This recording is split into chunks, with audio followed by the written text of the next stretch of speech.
What's up, this is Ricardo, and in this video I'll show you how to remove the display assembly on a Dell Inspiron 7573. If you're looking for parts for this laptop, go to our website and use this coupon for a 5% off discount.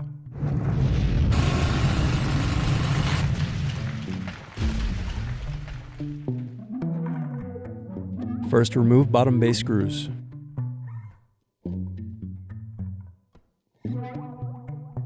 Then use fingers to pry apart and remove bottom base. Now unscrew and disconnect battery. Then unscrew and remove wireless bracket.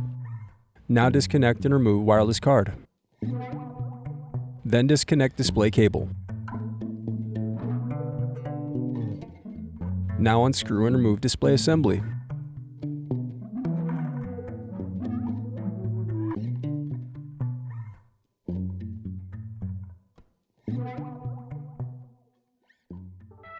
Thanks for watching.